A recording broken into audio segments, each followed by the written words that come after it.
Well, hello and good evening. Hello, everyone. Welcome. Hi, I'm Sarah Wilhelm-Garbers. I'm the Executive Director of the Westminster Town Hall Forum. And as you know, you are in for a treat. We are all in for a treat tonight because we get to start off this space with some profound ethical work, which is singing together. The music of singing resistance has inspired and grounded so many of us in the last weeks, reminding us that no matter how folks might try to curb or corral or tamp down the power of love and of justice in the world, when we sing and move our bodies, it grounds us anew in the work of ethics. And so tonight, we're pleased to welcome back into this space some resistance singers. Good Trouble, Liz and C. Will you join me in welcoming them?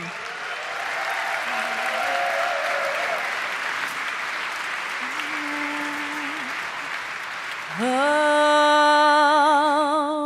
if I sing, you just echo it back. We are here. We are here. With our city. With our city. Y'all sound amazing. Then we're going to do this bit all together. It goes, our love for each other will carry us through. Try that. Our love for each other will carry us through. And then it goes again. Yes, our love for each other will carry us through. Do that. Yes, our love. Yes, our love for each other will carry us through. Beautiful. This is a song by our friend Serena Partridge, who's a local song leader here. I'm just going to invite you all to take a deep breath. Oh, yeah. Roll your shoulders back a little bit. Yeah, just be a body here in this space. Maybe you were hurrying to get here. Maybe the traffic made your brain also go, ah.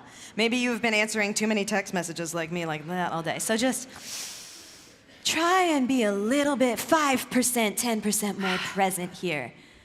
Right now, we are here. We are here. With our city. With our city. Our love for each other. Our love for each other will carry us through. Yes, our love. Yes, our love for each other will carry us through. Beautiful. We are here. We are here. With our neighbors. Our love for each other will carry us through. Yes, our love. Yes, our love for each other will carry us through. Sound beautiful, friends. We are here. We are here. With our courage. With our courage. Our love for each other will carry us through. Yes, it will. Yes, our love for each other will carry us through. We are here. We are here. With our grief. With our grief. Our love for each other will carry us through. Yes, it will. Yes, our love for each other will carry us through. We are here. We are here. With our voices. With our voices. Our love for each other will carry us through. Yes, it will. Yes, our love for each other will carry us through. Yes, it will. Yes, our love for each other will carry us through.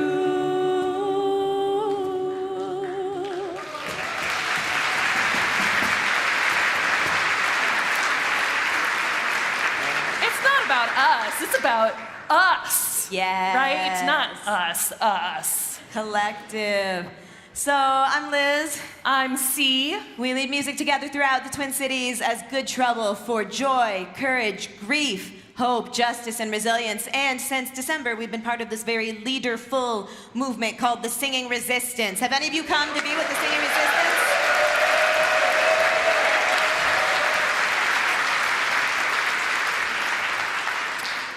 Which is all to say that we're not just singing because it feels good, although that is important, and we need to throw good parties if we want anybody to join our movement, right? But the singing functions for us as an organizing tool. The singing is literally rewiring our brains toward the new world that is possible that we are building, right? Because we acknowledge that many things are currently on literal and metaphysical fire in our world right now. And that's not sustainable for our children and our grandbabies in the world that we want them to inherit. So the singing helps make possible, literally, as we join together, and when we sing together, all of our brains and bodies, like literally, they put like a bunch of heart rate monitors on a choir in Sweden once. You sing together for 30 minutes, and everybody's breathing and heart rate in the room goes and lines up. It's a phenomenal technology of belonging, as our song mentor Lawrence Cole would say. So we're gonna invite you now into a song that can hold some of the things that our city has been going through. We are on day 112 of federal occupation, I believe, right now. And it's been a lot. It's been a lot. So we're gonna let the music be a song to hold some of those things.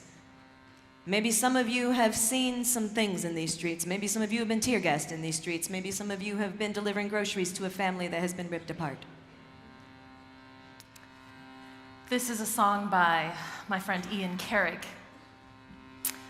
written after a tragedy in his own community in Bend, Oregon. The words are, "I don't know if I can hold this alone. I need you to sing this song." I'm gonna sing it through, and then we're gonna sing it together, because we need to do this song together.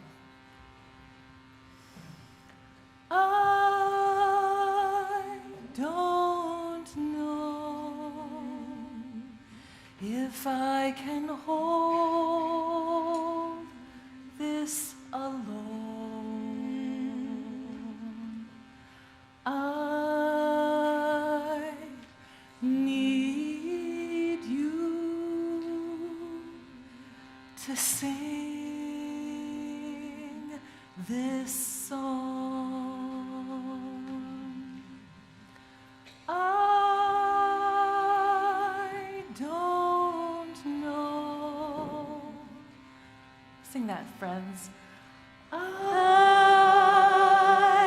don't know if I can hold this alone. If I can hold. If I can hold this alone. I need you. I need you. I need you to sing this song. To sing this song. Let's try it from the top. I don't know. I don't know if I can hold. If I can hold this alone. I need you. I need you to sing this song. To sing this song. You sound beautiful, and I want to invite you into the harmonies that you, maybe your voice is careening for that, reaching for that, longing for it. So let's sing that together. This is a sturdy song, can hold all of them. I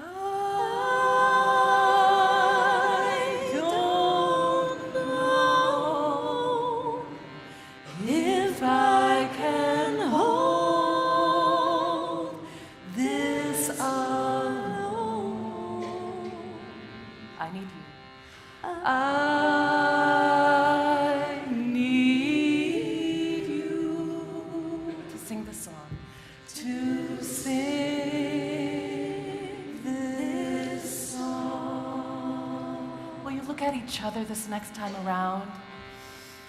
I don't know. Look at each other. If I can hold this alone, I need you to sing this song. Turn to your neighbor friends. I don't know if I can hold this alone. I need you to sing this song. One more time. I don't know if I can hold this alone. I need you to sing this song. Let's hum.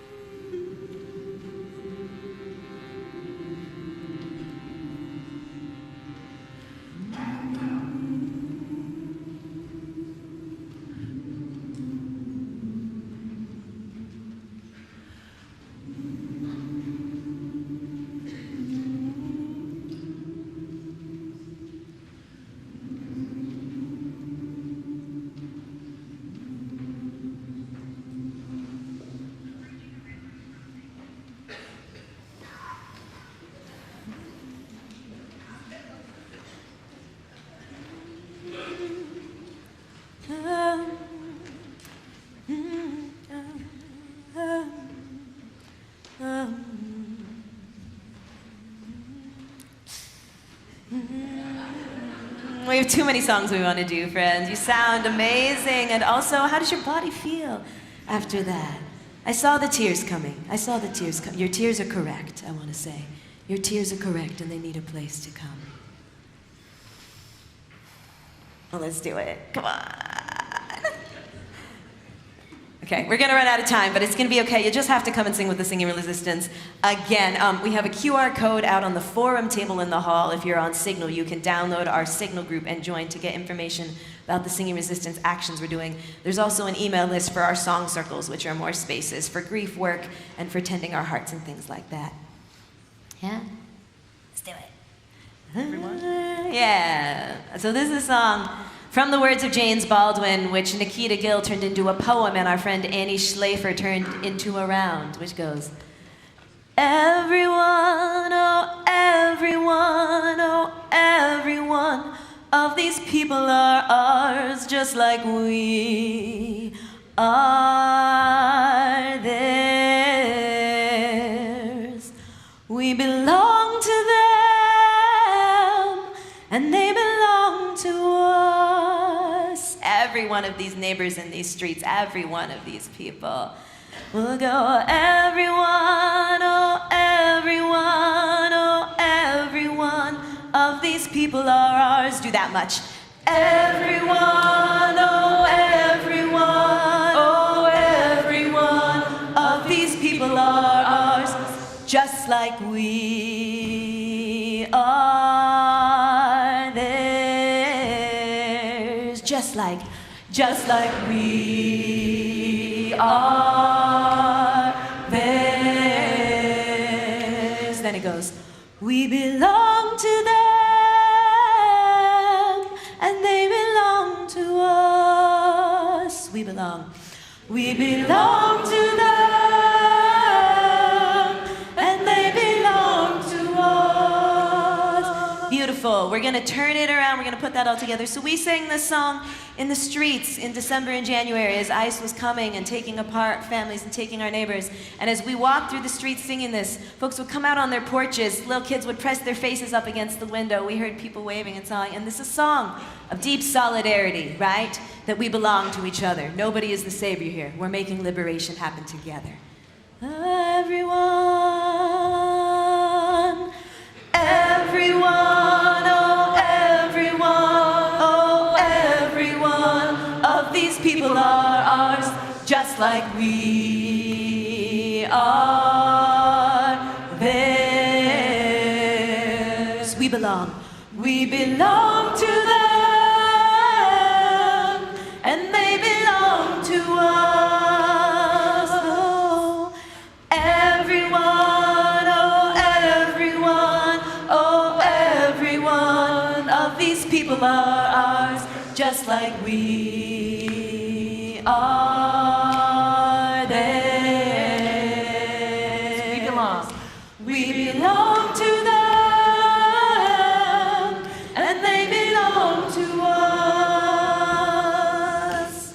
Everyone, oh everyone, oh everyone of these people are ours, just like we are theirs. We belong.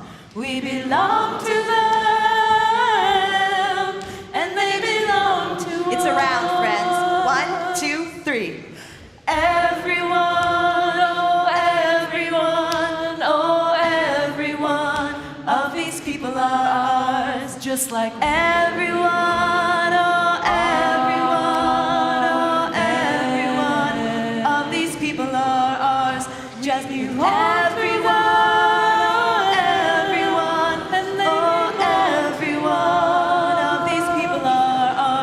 Just like them to them,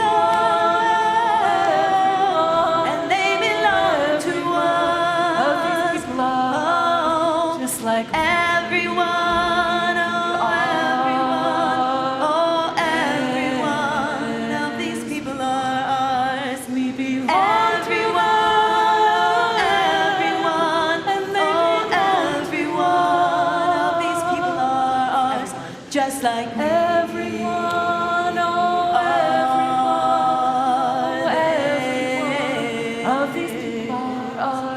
just like everyone, oh everyone, oh everyone of these people are ours. we belong to them.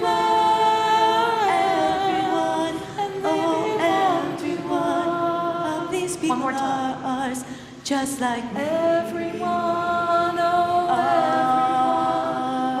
everyone of these people are ours, just like everyone, oh everyone, oh everyone of these people are ours. we belong to Everyone, and oh belong to everyone of these people are ours.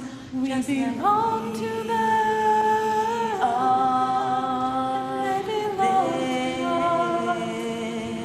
we belong. We belong to them, and they belong to us.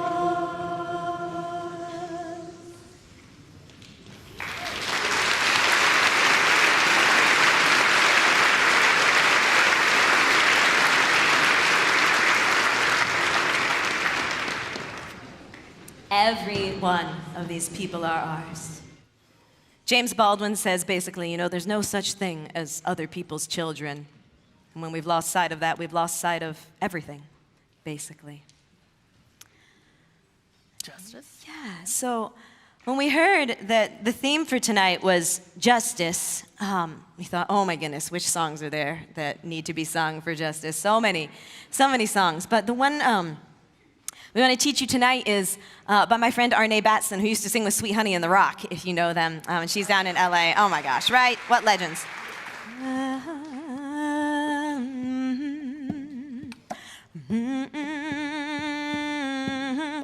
Oh, let it be so. justice. So the first words just say, justice, justice, justice, justice. Then it goes, oh, you have to really enjoy that. Oh, let it be so. Let it be so. And then it resolves, justice, justice. Let's try. It goes, justice, justice, justice, justice. Oh, let it be so. Justice. Let's do that again. Can you harmonize it? Justice, justice, justice, justice. Oh, let it be so. Justice. Now there's a little call and response thing that goes, the flames of justice, smolder to a simmer, smolder to a simmer. And then this little back and forth goes, but the embers, yes, the embers, yes, the embers, they remember. And I love that image, right? That the fires of justice maybe have been banked down to some embers at this point in our country's history. Or maybe the justice that we've always had in this country was just simmering under the surface. But they remember those embers, so we say, the flames of justice, smolder to a simmer, smolder to a simmer. But the embers, yes, the embers, yes, the embers, they remember. The flames of justice, smolder to a simmer, smolder to a simmer. But the embers, yes, the embers, they remember. Justice, justice, justice, justice. Oh, let it be so. Justice, oh, justice, justice, justice, justice. Oh, let it be so. Justice, the flames of justice, smolder to a simmer, smolder to a simmer. But the embers, yes, the embers, they remember. The flames of justice, smolder to a simmer, smolder to a simmer. But the embers, that's the embers, they remember. Justice, justice, justice, justice. Oh, let it be so. Justice.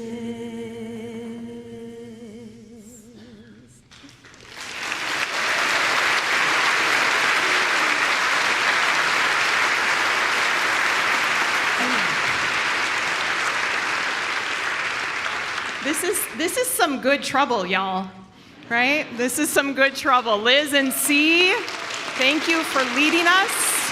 Yeah. Well, we're going to get to do one more song together. And before we do that, I just want to say a couple housekeeping items to make sure that we're all prepared as we begin our forum at the top of the hour. The first thing is, if you have a cell phone and it's not silenced, please make sure you do that. And then I just want to highlight to you, if you are in person, you received a program. There's information about our speakers, our musicians, our sponsors, and there's also a list of those who have donated to the forum. And there's a QR code that you also may join the community of supporters who make this forum free and open to the public. So with that, let's turn to our final song and make some more good trouble and some music together. Thanks, Sarah. All right. This last song, the words are, "No one is getting left behind this time." We'll sing that a couple times. We get there together, or we don't get there at all. All right? You might want to stand at some point. Maybe. So,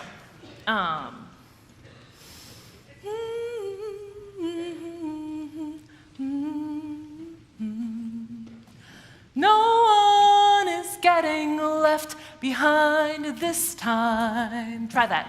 No one is getting left behind this time.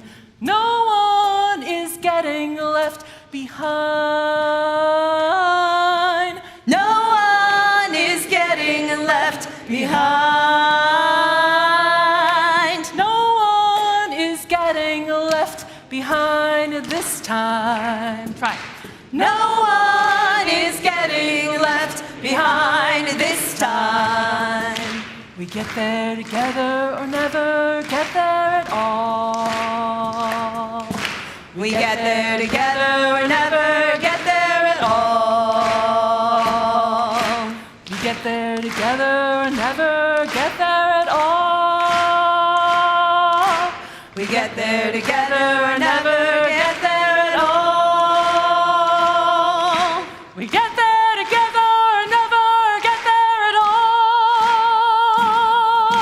We get there together or never get there at all. No one is getting left behind this time. No one is getting left behind.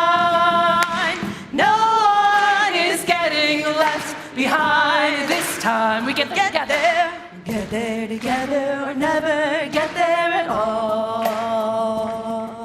We get there together or never get there at all. Throw it out there, friends. We get there together or never get there at all. From the top. No one is getting left behind this time. Let me hear you. No one is getting left behind. Not this time. No one is getting left behind this time. We get there. We get there together or never get there at all. Really? We get there together or never get there at all. We get there together or never get there at all. One more time. No one is getting left behind this time. No one is getting left behind. No one is getting left behind this time. We get there together or never get there at all. We get there together or never get there at all. We get there together or never get there at all.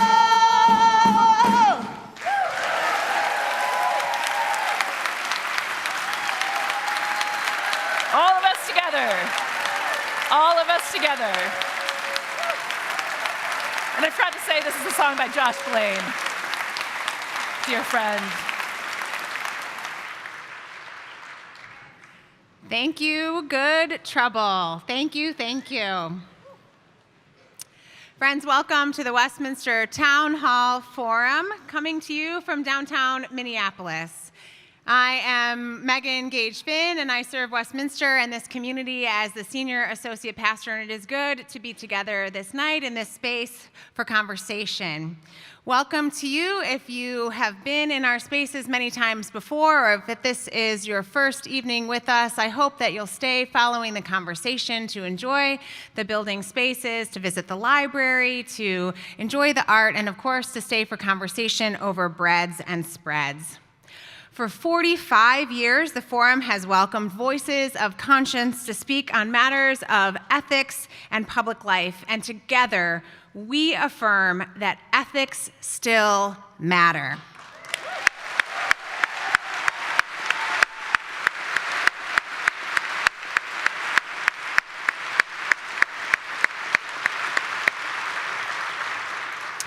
So friends, let's settle in together into what I know will be a wonderful conversation. And at this time, I would like to welcome the forum's executive director, Dr. Sarah Wilhelm Garbers.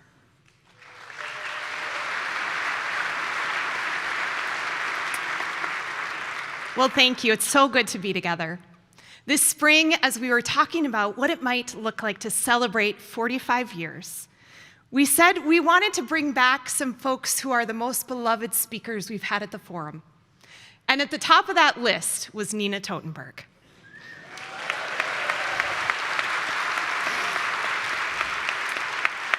So we're so grateful that you're here tonight and we're in for a real treat. Before we get to that, I just want to name a few thank yous.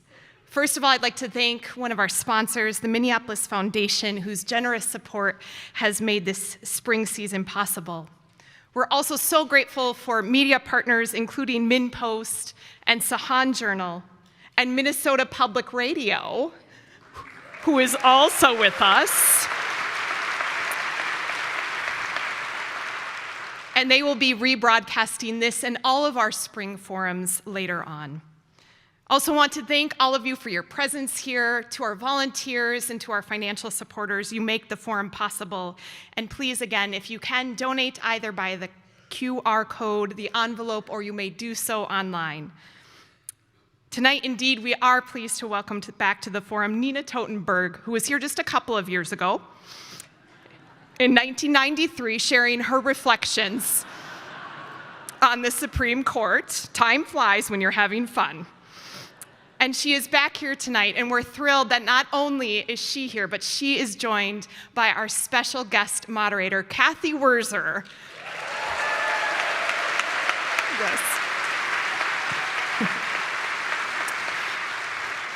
Who it sounds like you all have heard before. Yes, perhaps on Minnesota Public Radio.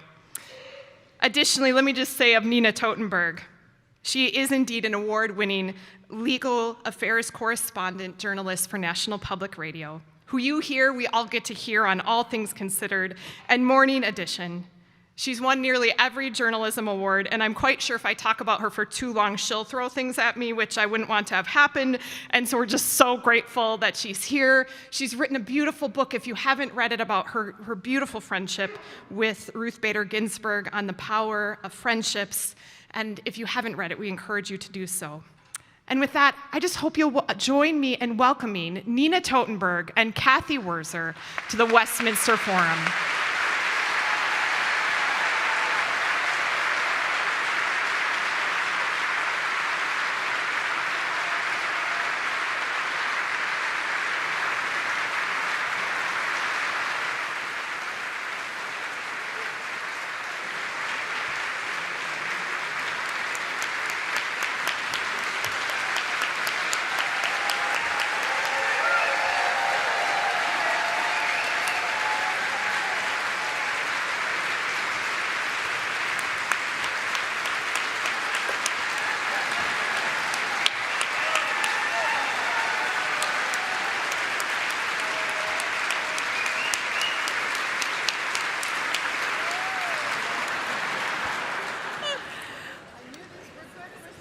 Oh, come on. You're beloved, Nina Totenberg. Welcome. It's been a while. 1993? Yes. Oh, for goodness sakes. It works. Gosh, so much to talk about, so little time since 1993. Much has changed in our worlds. Well, this is the last time I was here. It's very memorable to me because I was a pretty young woman then. Weren't we all? And I had on, and there was this state trooper with me. I must have had to do something for the university or whatever, but he was following me around. And I finally just turned to him, and I had on beautiful, ladies, I had on, trust me, a beautiful cream-colored suit. And I said, "Why are you following me around?" And he said, "Because we've had a death threat against you." And I said, "Okay."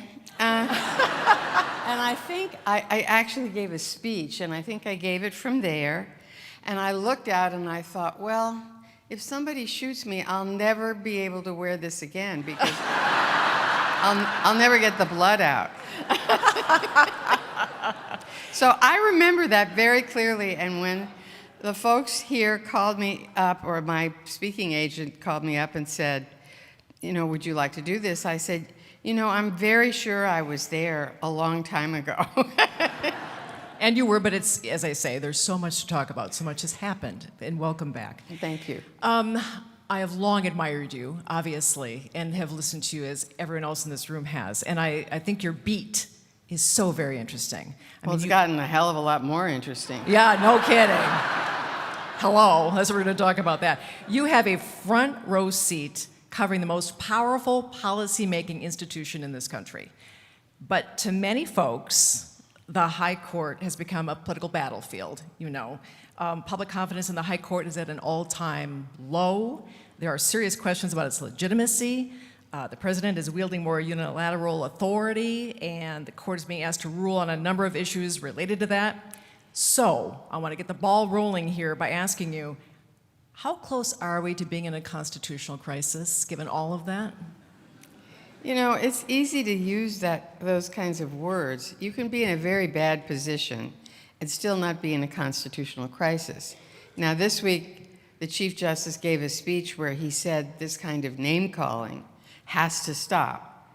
But there's only so many times that he can do that. I mean, it is true that when you're dealing with somebody of a big personality like Trump, you would rather not get involved in a major pissing match with him, but that is their job if need be. And I don't think they had a second moments of thought, any one of them, about in the tariffs case, which so infuriated the president. But it is what it is. It will be a constitutional crisis if the court tells the president that he can't do something and he goes ahead and does it. Now, according to a lot of federal district court judges, the administration is doing that now, but that's not quite so in your face as it is to the Supreme Court. Right. Well, the tariff decision, he was enraged with that, absolutely. He was. I don't watch any president all the time, but I did watch his press conference that day because I was writing the lead story, right? So I don't think, as far as my experience is, I've never seen him that rattled. Mm-hmm. Or out of control. Because he had a piece of paper that he was supposed to read, and he didn't read it till the very end. So, he just went on a tyrant. I wonder what case then, well, you know the cases better than anybody. I wonder what ruling could come down that would tip us into a crisis. Do you have any thoughts on that? There are several big ones coming up. The ones that I think would be most likely to do that are probably not going to happen, because this is a court that is very executivist. If you think about the 6 members of the court who are the conservative supermajority, I would say that Justice Barrett is the only one who wasn't raised in all of her formative years as an adult, although she was a clerk for Justice Scalia and she worked on the George W. Bush campaign. But she's a creature of basically South Bend. She is not a creature of Washington. All the other ones are, and they all served in the executive branch. None of them have ever served in any capacity in the legislative branch. Steve Breyer worked for Ted Kennedy for several years. But there's nobody like that on the conservative side of the bench, and certainly, actually, Justice Sotomayor was not a creature of Washington, and she didn't work she was a judge by the time she was in her middle 30s. And Ketanji Brown Jackson is, and she's writing obviously for a later time because she's not making any friends herself, calling out people in the most, let's put it this way, in not the most tactful way. And and Justice Kagan would be the closest to somebody who's had any kind of contact with the legislative branch because she worked in Washington and she worked in the White House. But when she worked in the White House, she was dealing with a lot of stuff going on the Hill. So, but those the five conservatives the five male conservatives, their experience is essentially, their experience was that for years and years and years, they thought that they were being foiled on the Hill by Democrats who didn't want them to succeed. And they have very different views about what they want to do from Democrats and even from some Republicans. This is a really, really conservative court. And it's going to do some things they're going to, I really don't know how it's going to work out. But, you know, Brett Kavanaugh sat outside George W. Bush's office for, I think, 3 years. And he was there on 9/11. Their experience in life as governors is as frustrated conservatives who thought they couldn't get done what they wanted to get done, and now they can't. I'm wondering, you know, the court seems very deferential to the executive branch. Others would be more blunt, saying it's, you know, blatantly partisan. What's your perception as a journalist of that? My perception of this seemingly being deferential to the president in some of the rulings that have occurred. Well, but they are executivists. They believe in a strong executive. If you didn't, you know, if it had been a court that was differently composed of different people with different experiences, they would come perhaps, and almost certainly would have, to a different conclusion in some of these cases. But that's not who they are. And they've never made much of a secret of that. I'm wondering the role of the Supreme Court in upholding democracy, because we're here to kind of talk a little bit about that.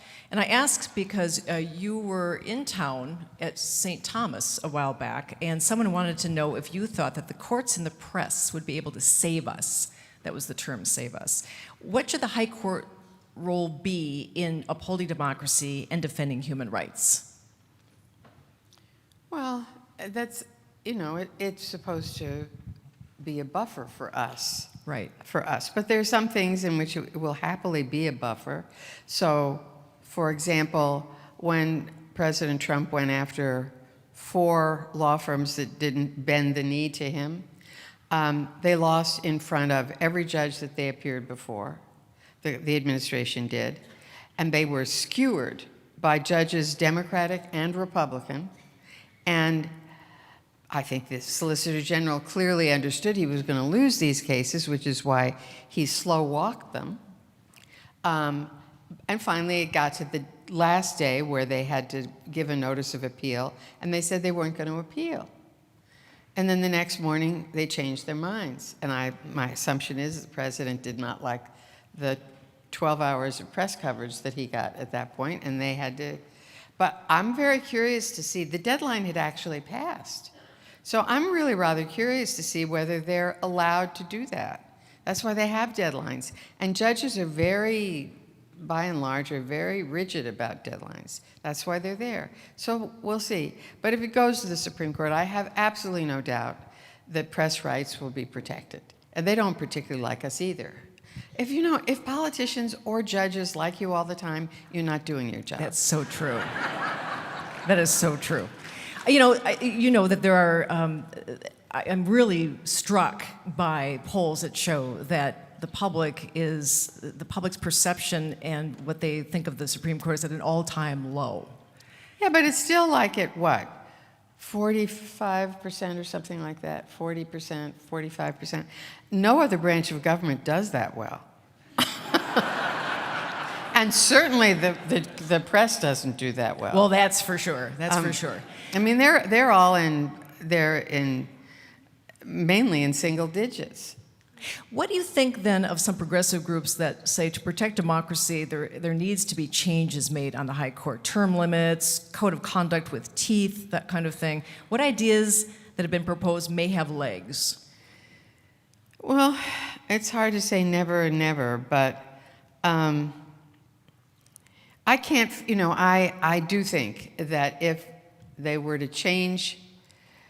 try to change the structure of the court and say that, well, let's say the one thing that Congress could do without a constitutional amendment is make it a larger court. But then the next president of a different party would just make it a larger court again, and that isn't going to work. So then you go to, well, how about term limits that are like for 18 or 20 years? It's not a bad idea. It's not a crazy idea. I still don't quite understand how it works, that you don't end up with the parties being angry because they think they got the short end of the stick. And so I think my personal Justice Totenberg's opinion is that you would need a constitutional amendment for that too. And so I think it's, at least in the short term, rather unlikely. What about a code of conduct with teeth? I mean, those ethical lapses that have occurred, I don't know what you think of those as a Some of journalist. them are a lot worse than others. Yes. People are human. They make mistakes about, that they didn't realize that they have 100 shares of stock in a company that's a subsidiary of a subsidiary of something. Now they've actually put in a new program that's supposed to actually keep track of that for the justices so that it's not up to them entirely. But I think, to be realistic, they finally did issue a code of conduct. It's a code of conduct you could drive a truck through. Everybody knows that, but they weren't going to get any other. I can't say I know this from sources, but I think I know well enough that if it were up to John Roberts and the court's three liberals and perhaps even Gorsuch and somebody else, that they would, certainly Barrett, that they would adopt a code of conduct that was, if not perfect, more to your and my liking. But I'm also quite sure that Justice Thomas and perhaps Justice Alito and maybe somebody else didn't want to sign on to that. So it's better to have something that has a few baby teeth than having nothing. And you'll notice that there aren't so many stories about shortcomings in the last year. Since it has been quiet. Yeah, it has been relatively quiet. But I just think that I have no idea what these people think, when they really let their hair down. That is not something they do in front of me. And I'm friends with some of them and hardly know most of them. But I don't really know what makes them tick. Which leads me to this question, because I'm an old political reporter, and I started out covering the State House and would curry, sources, and I would try to get to know some of the lawmakers because I wanted to know kind of what made them tick, right? But you're dealing with individuals who are terribly secretive. I mean, they don't talk on the record.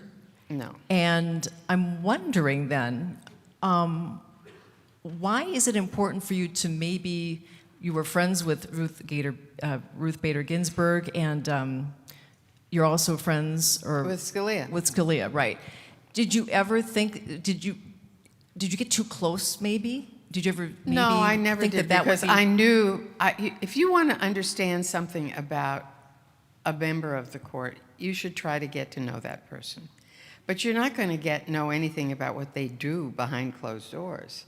They're the exact opposite of politicians who love to talk, love to tell you how important they are, what they got done, or how they've been screwed.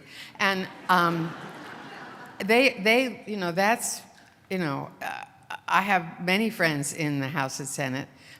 Many of them have retired of late, but they would tell me if I knew how to ask them something I wanted to know. These people would not come to dinner at my house. Ruth and I were friends for 50 years. You wouldn't just sort of, and I always thought that, there were certain advantages to knowing her in the sense that I knew her and I sort of knew how she thought. But if I had ever asked her what was going on behind the scenes, she would have chewed me out. And I always felt it was, in that sense, a disadvantage. Because if you go in cold and you don't know this person much, you do a regular interview. But if it's your friend, you know that you're just going to tick her off if you push her. And the one time I did this was I used to always talk to her before I interviewed her. And I must have interviewed her 100 times. In the last, 5, 6, 7 years of her life. And I used to always call her and tell her that most of the stories that I got Ruth to tell, at some point I could have said, number 54, and she would have told it. And she would have told it the same way she always told it, which was terrifically. But I always knew that you shouldn't do that. You should have some fresh material in. So I would call her up ahead of time and I'd say, I'm going to ask you about such and such. And she'd say, okay, let me think about that. And, and I would get a good answer out of her. I asked her once when we were at Sundance for the opening of the movie RBG. And I asked her, and it was at the height of sort of the newest version of the women's movement, let's put it that way, the anti-harassment part. And so I said to her, I'm going to ask you if this ever happened to you. And she said, well, Nina, anybody our age, this happened to us, which is absolutely true. So she told this truly awful story. I mean, awful in the sense that she told it with great gusto.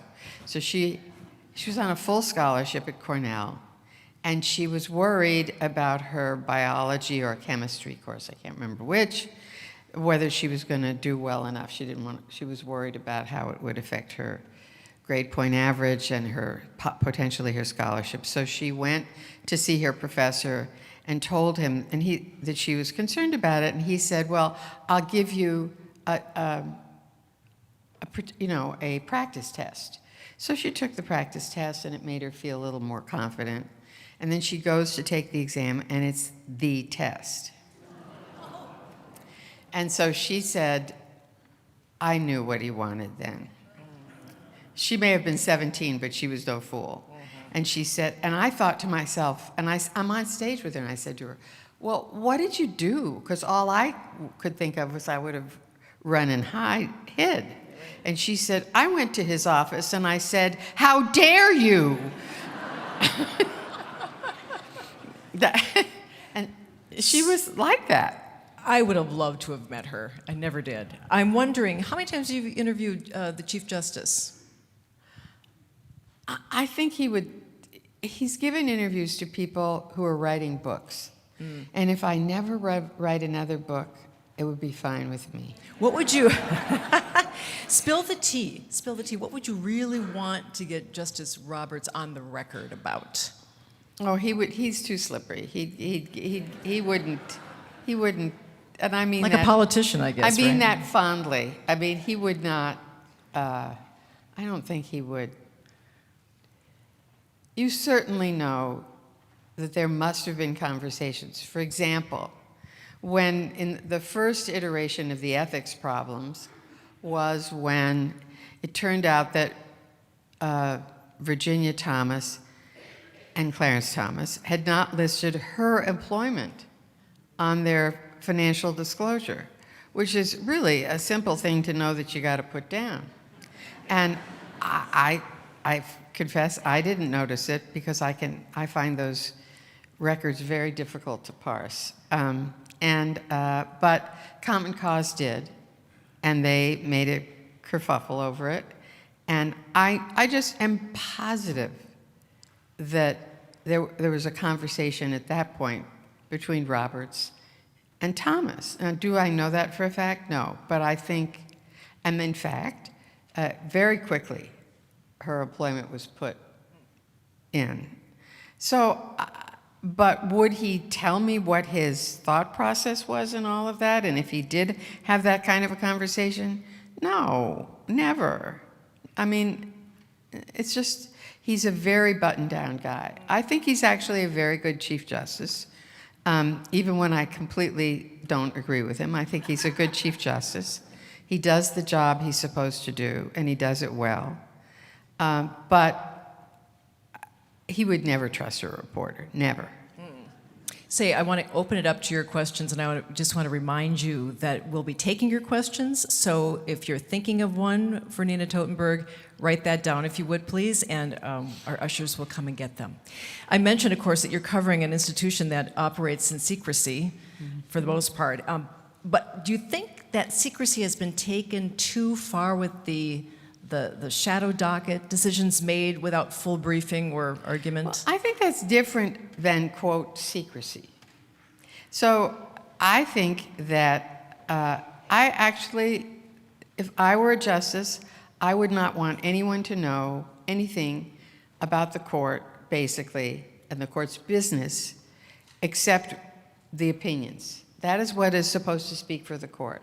And I have to tell you, I was really horrified with the Dobbs leak. Because Will we ever find out who leaked that thing? I wonder. I don't think so. Maybe I'll be dead by then, but you know, that wouldn't take that long. But I don't think, if they didn't find out by scaring people half to death, they're not going to find out. We eventually found out who was Deep Throat, but it was years later. And he had died. That was the other part about it. He had died. So maybe when whoever the leak was dies, I don't even know for a fact, I think I don't know this, whether Politico knew who their source was, whether it was an over-the-transom leak. I think not. I think they did know who their source was. I think I remember that dimly. But if you get a thing like that, if somebody put it and it just showed up, I probably would have thought it was a joke or something. But I would have had to check it out. And then I would have been very conflicted, but I would have done the story. Because I think it is very bad for the court to have that kind of a leak. There are inevitably going to be small leaks here and there. The chief changed his mind in the ACA case. Somebody had that story and they had it pretty much correctly. But a verbatim copy of an opinion that is barely changed a few months later is a real body blow to the institution. And it's why they usually scare their clerks half to death. But it didn't work this time, whoever it was.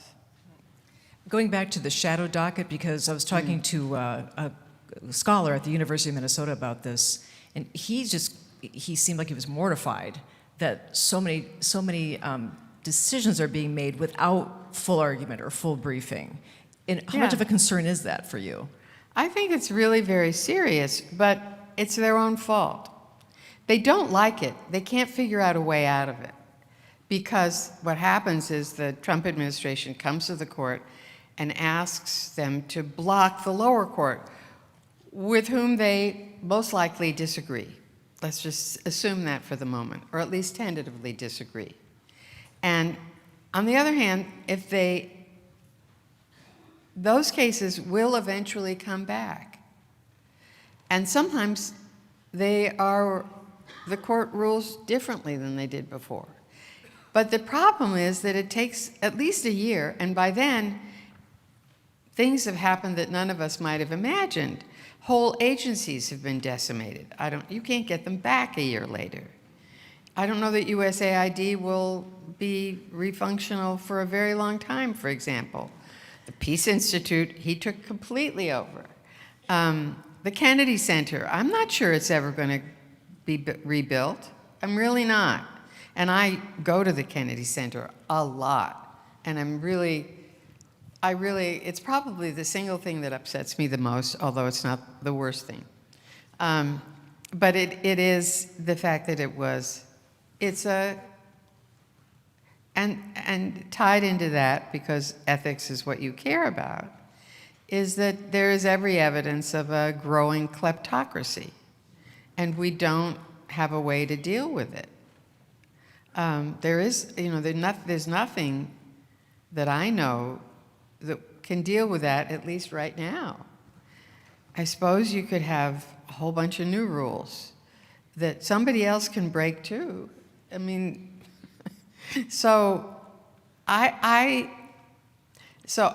think that, but they are going to hear the temporary protective status for Syrians and Haitians. I think they'll probably rule that the president can, since the president grants TPS status at his discretion, my guess is that they're going to say he can end TPS status at his discretion. And I wonder what happens with the birthright case. Oh, well, the birthright is different. I mean, it really is different.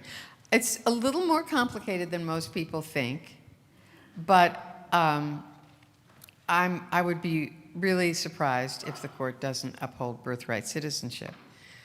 And mainly because I think the vast bulk of the evidence supports supports the notion of birthright citizenship. And there are things, it's very in the weeds, but the biggest and most important case involving birthright, which was considerably after the Civil War and after the 14th Amendment, when I think they knew what they were doing. There's a lot of evidence from the debate.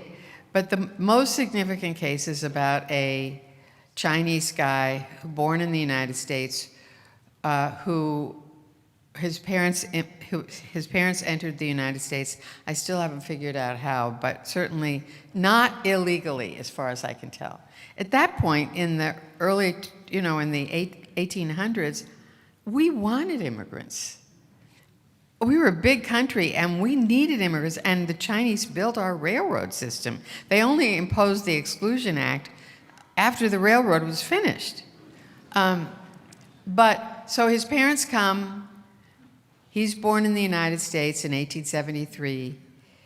He goes back to China fairly regularly, and then when he comes back one day, they won't let him in, and they say he's not an American citizen. And the sort of Chinese community in San Francisco rallied to bring this case. And it went to the Supreme Court ultimately, and the Supreme Court, by a 6-2 vote, upheld his right, the right of birthright citizenship. But there is an inference in there that you have to acknowledge, that they assumed that they viewed his parents as here legally, as people who had been here legally and were not illegal immigrants, although I'm not sure who we had who were illegal immigrants. People came on the boats and they sent them back if they had a disease. They didn't send them back for any other reason at that point in our history. But the assumption was that these people were here legally when he was born. Right. And that is one of the strongest points that the, quote, other side makes, is that this has not been the law. I can make an equally, I think the argument on the other side is a better argument, but it is still there, and there'll be a whole lot of talk about text and history and all of that. It's very interesting. Well, we're getting some of these questions from the audience, and by the way, fantastic questions. Just a quick journalistic craft question. I've always wanted to know this from you. During a Supreme Court term, arguments, cases, opinions are heard, and you've just got to plow through a ton of content. Yeah. Oh my gosh. How do you write a story that is accessible to the audience without losing complexity or content? Well, I'm not the most beautiful writer in the world, but I am clear. This I know about myself. And I'm not a lawyer. A lot of people think I'm a lawyer because I've been doing it long enough, but I'm not a lawyer. And if I can't figure it out, or if it's difficult, I have to find another way to tell it. And you do need to get people to do interviews, and you learn things from those interviews. I mean, I don't know why they don't all hate us, because I do these long interviews for as much as an hour. What? And then, yeah, and then Really? they get 1 or 2 cuts, but they don't hate me for it, so I'm not looking a gift horse in the mouth. But that is, Those are long interviews. those are long interviews, but Yeah. I want to make sure I understand it. Makes sense. So, as an example, this is a craft answer. So I've been working for the last 2.5 weeks on a birthright piece. And the reason it's taken so long is the government never talks. The Solicitor General's office doesn't talk. The Justice Department, by and large, doesn't talk. That's just tradition. But up until, I would say, the Biden administration, and probably the first Trump administration and then the Biden administration, and now Trump even more. These folks do not want anybody else in the government to talk to us on the record and have it recorded. So I will call up the solicitor for the Department of whatever, Education, and say, okay, we've got this student loan case. Have you got somebody you can give me? I did this. Can you do an interview with me? No. Why not? They won't let me. And that is the status. So you have to find somebody who's filed, either a scholar who talks too fancy, or better yet, is somebody who's filed a really good amicus brief. And then you want them to stand for something. You don't want them to be wishy-washy. They're supposed to represent the government in this piece.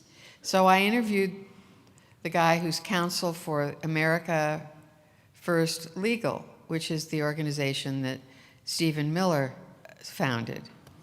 And the guy who wrote this brief, this is a perfectly presentable brief, whether you like it or not. It's a perfectly presentable brief. And I had to talk him into doing this interview with me. And he was he so much didn't want to say anything that it was really very difficult. It wasn't good enough. He'll get it. He's in this piece. But I had to go fishing for more. There's an enormous amount of Trump in the piece. There's more Trump than there is of that guy. Because he'll at least say what he thinks. And nobody who represents him has the balls to do that. And so, and then when I was getting ready to really write, I realized that I was missing something. And what I was missing was basically a historian, a legal historian who could tell me what happened in the early days of the 14th Amendment, what happened at the beginning of the founding. Did they actually want immigrants? Yes, they did. They even, I didn't know this until I did this interview, they even let people who were British loyalists. Now, this isn't saying they weren't harassed. They were. Plenty of people left. But lots of people stayed, and they were allowed to have citizenship, automatic citizenship, because they were born in the United States. And even in World War II, when we had captured enemy aliens in detention centers, and these are not people who were American citizens, these were Japanese people. Right. And they were here, and when they had children in detention, those children were automatically American citizens. I'm going to be excited to hear this story once it airs. When it comes down, I'll remember this conversation tonight. What makes this extra, I don't know how we're going to do this, I have no idea. but where they want to do a television version of this too. Oh, good luck on that. So I've had somebody trailing me, taking video of every interview I do. But he has to put it together. I'm not putting it together. Good for you. You're Nina Totenberg. You don't need to put No, something I together just for don't know how to TV. do Come it. on. I don't know how to produce a TV piece. I produce my own pieces. I write them. They get, I figure out where the tape goes. I have an intern who usually pulls the tape, but I pick the tape, and then my boss edits it, and listens to it and edits it. But I don't know how to do that with video, and it's different. It is different. We've got some great questions. Are you ready? Mm-hmm. Getting back to Roe, we talked about the leak. Do you think the controversial abortion decision will make it back to the Supreme Court eventually? Well, I think in all likelihood that a long time hence it will change again. But I may not be around to see it, and even somebody as young and as you may not be around to see it. I mean, it might be a long time. You revealed Anita Hill's identity during Clarence Thomas's confirmation hearing back in '91 against her will. How do you feel about your reporting today? I did what? I revealed it, but not against my will. Against her will. Against her will? Yes. Yes and no. Oh, yes, no. No, I think, I've now interviewed her, and I don't think that she, in hindsight, I don't know what she thinks in hindsight, but what I do know is that and I think this is in Jane Mayer and Jill Abramson's book, when I called her up and said I had been told about this and that she had actually written to the Senate Judiciary Committee, that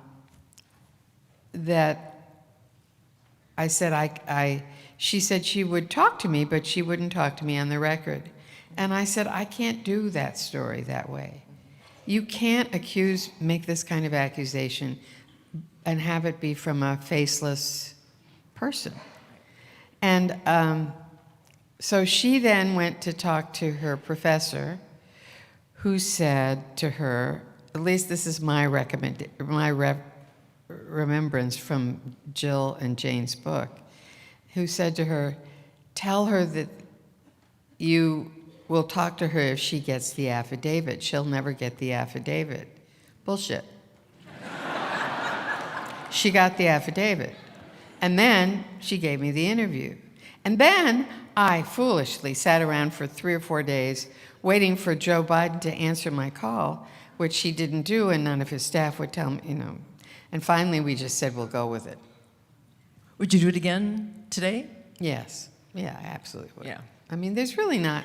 I would have probably done the Dobbs leak if I'd gotten the Dobbs leak, but I would have hated doing it because I thought it was a really bad thing for the institution, that they would no longer trust each other, which I think is true. Particularly Justice Thomas keeps saying that, so why shouldn't I believe him? And that I think it really dealt a blow to the institution. I think it was... How damaged is this institution, do you think, given all of the reporting over the past few years? I think part of the problem is that they're pretty rigid people, and they've been dying for this opportunity to write law the way they think is the right way for a long time. So they've gotten a reputation as the YOLO court, you only live once. And so they're grabbing cases that they really should wait and let them marinate in the lower courts for far longer. And they see a case that they think is a terrible wrong, usually involving religion, most often, and they grab it, and they should just... It was embarrassing when they had this case about the web designer who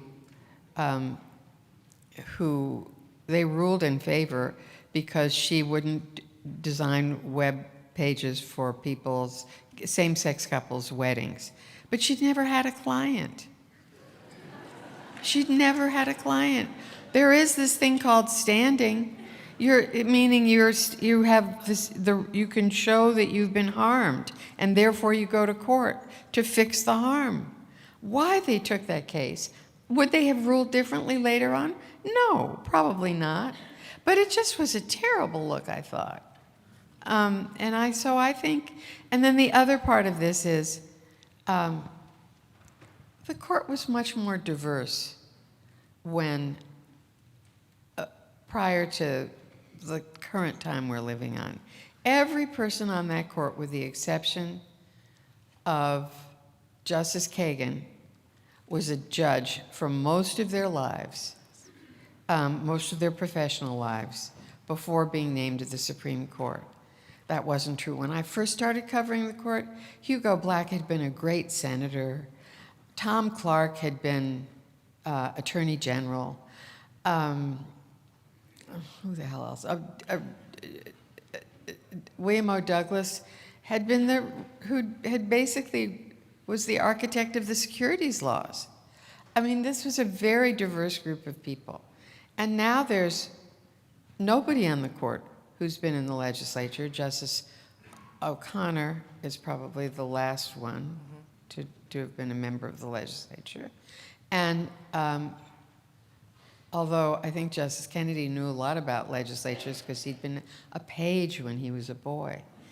And he really did know. His father was a lobbyist, and et cetera. And and this is a pretty gray group of people.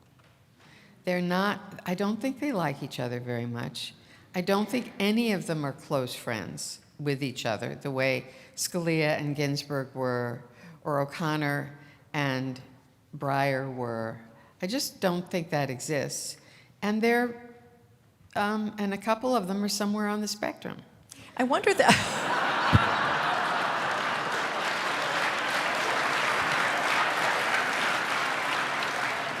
I wonder then, this question actually kind of dovetails nicely into this line of conversation we have. If any of you at the court heard that, forget it. This will be broadcast. Language in the dissents has become more caustic. Do you think this reflects personal animosity or irreconcilable differences ideologically? I think it's both, but I remember the VMI decision where Justice Ginsburg wrote the majority opinion, and Scalia wrote the lone dissent, and they were very close. And the footnotes, in that case, they were after each other, hammer and tongue in those footnotes. I mean, it was hilarious. I mean, she referred to something at some point, like she referred to the VMI campus or something like that, and Scalia spits at her, "There's no campus," or there's only, or you said it's their Virginia campus. There's only one campus. I mean, they were back and forth, but they were great friends. And Scalia had the most wonderful sense of humor of anybody I have ever known. He could tell a story better, a joke better. He did not harbor grudges, and he liked a good argument. It didn't scare him to get a good argument. And so if it wasn't about abortion or something like that, I understood why they were very close friends.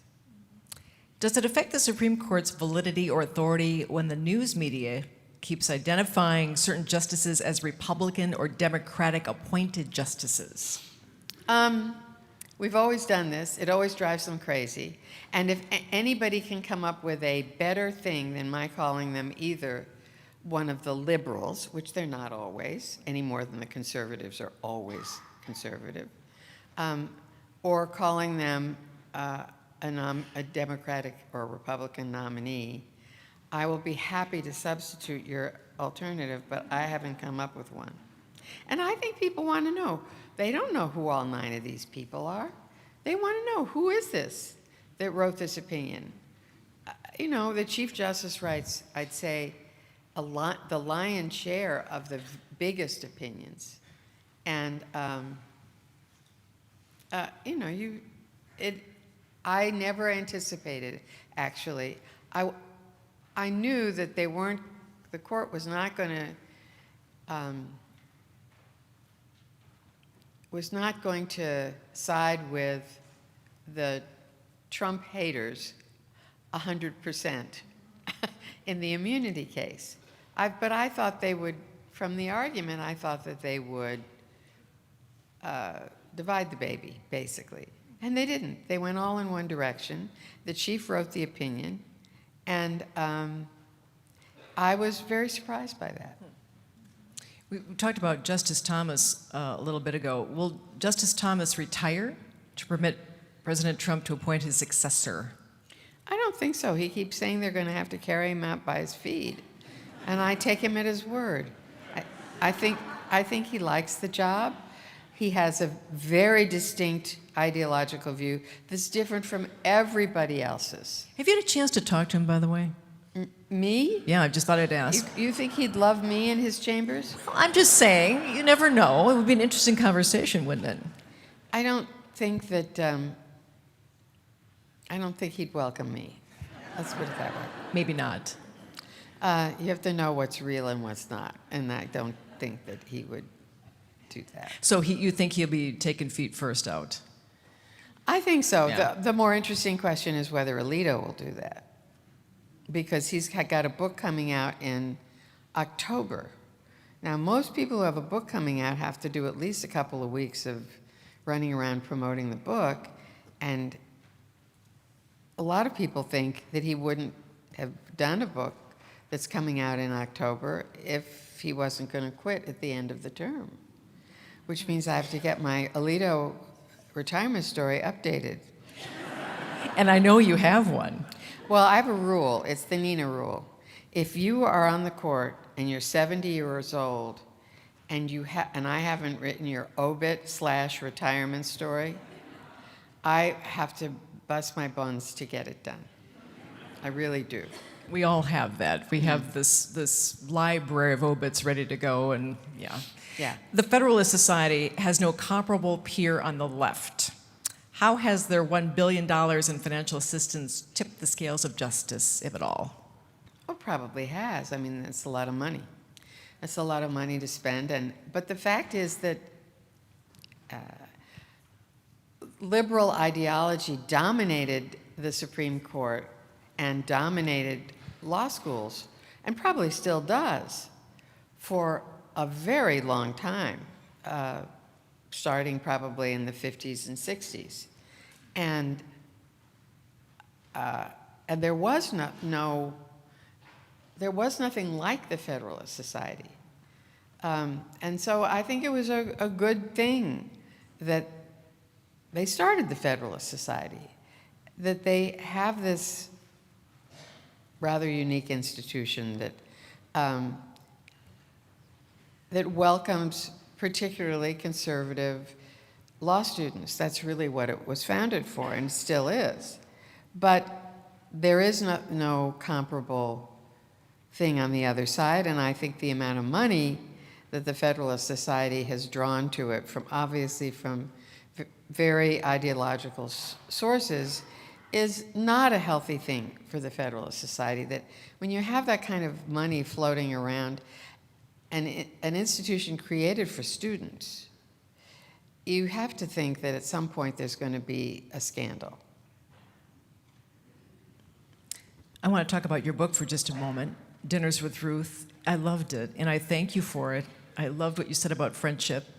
And I'm curious, though, what did not make it into the book that really speaks to your relationship? I'm not even sure anymore. Or the justice as a person. I often say, I'm not sure if I put this in the book or not. I really don't. I'm not sure I can completely remember everything that's in the book.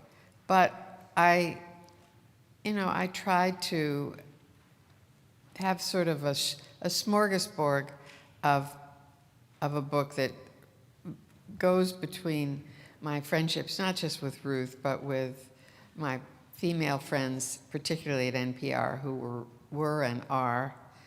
I mean, last night I had dinner with Linda Wertheimer. It was her 83rd birthday. And I had dinner with her and her husband, my husband, and Cokie Roberts' husband, and his main squeeze at the moment, or probably forever main squeeze would be my guess. But we've been a family for a long time. So I don't know whether this was in the book or not, but we used to go out for dinner. I didn't go out with the two of them and their spouses as much as they did together, because I like going to the symphony and things like that with it. But I would say at least twice a month we went to the movies. The six of us went to the movies, and then we would go to this awful restaurant, which I won't name. But Steve Roberts will knows my feelings about this. But we would always get perfect service, and it didn't matter if we stayed late and all of that. So we'd go after the movies, we'd go over there, and we would see, and one day somebody said, "Oh, look, there's what's her name and what's her name?" And Cokie Roberts' husband.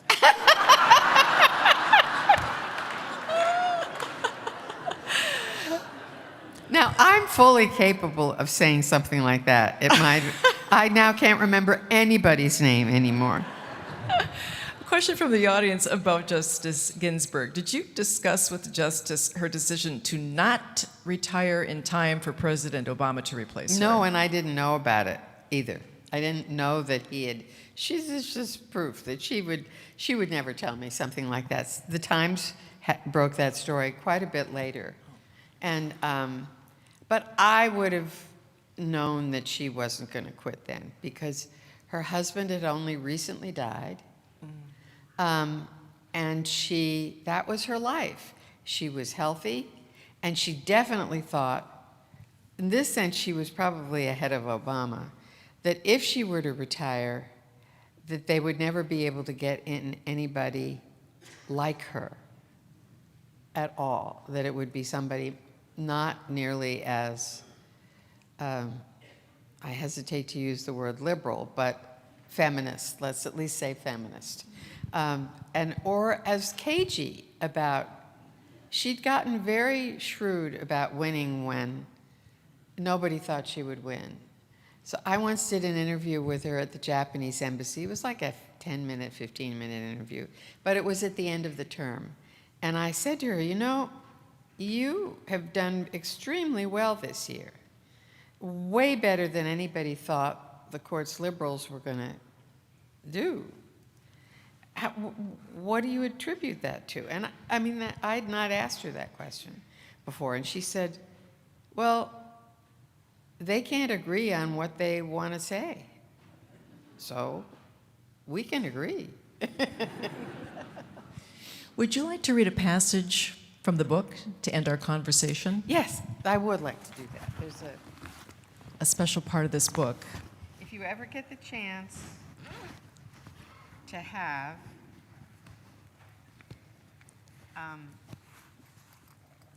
I know you love. A glasses case like this. She's got a glasses case that has not one but two pockets for It has two pockets. two pockets for glasses. I can't find any more of them, but if you see them, buy a bunch. They're extremely useful. So I have my distance glasses and my reading glasses. And for the listening audience, this is Nina Totenberg, who will be reading from her book. I'm going to tell you how this book. Would you like the mic? There you go. I'm going to tell you how this book ends in two ways. So I like the end because in some ways this is a memoir, and in some ways it's about friendships, and in some ways it's about anything I felt like talking about.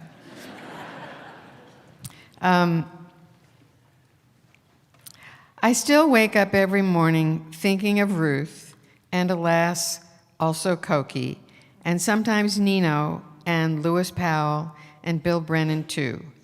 I've been so fortunate to have them all and many more as friends. For the ones who are gone, I often wonder what they would have to say about the current state of the world, Yet I'm struck by the fact that no matter their origins or paths in life, all of them shared a common trait: optimism.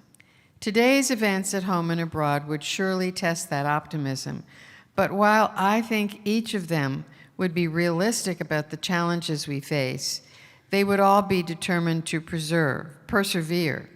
As Ruth often said, my story is hopeful. So I will be too. I'm not hanging up my spurs anytime soon. As my mother used to tell me, I'll see you on the radio. Now, if you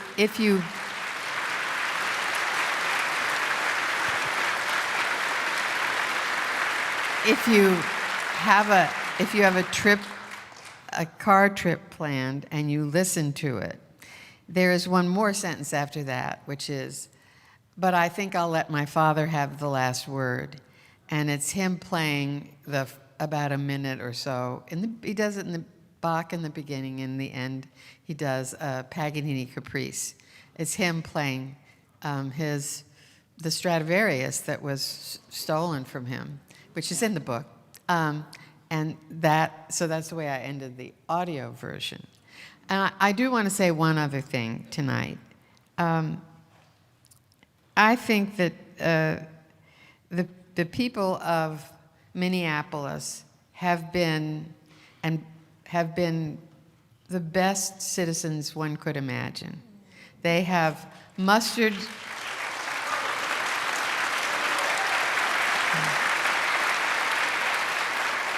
You have all been the best of neighbors when people couldn't be good neighbors. And that is the best of neighbors. And you've been brave and persistent, and you haven't given up. And you've done that in a city that, due to, I wouldn't say no fault of its own, but mainly no fault of its own, basically had a tiny, tiny police department that couldn't really do the job that ICE wanted to do, and do it in a better way, and couldn't protect everybody the way they should have been protected. And I know this from your very terrific sounding police chief, who's appeared multiple times on NPR. I'm under no, I assume that this was not just liberal Democrats, this was conservative Republicans too, sticking up for their neighbors and their country. And it was really a very moving thing to watch. So thank you.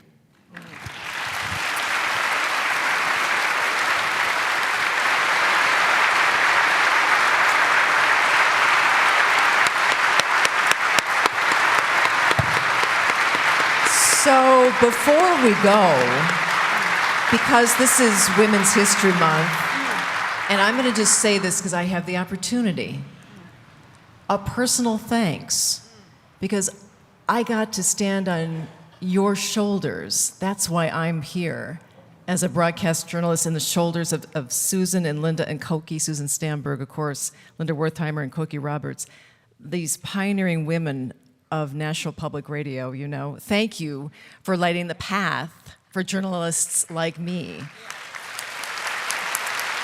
Really. Heartfelt thanks, everlasting respect. Friends, the legendary Nina Totenberg.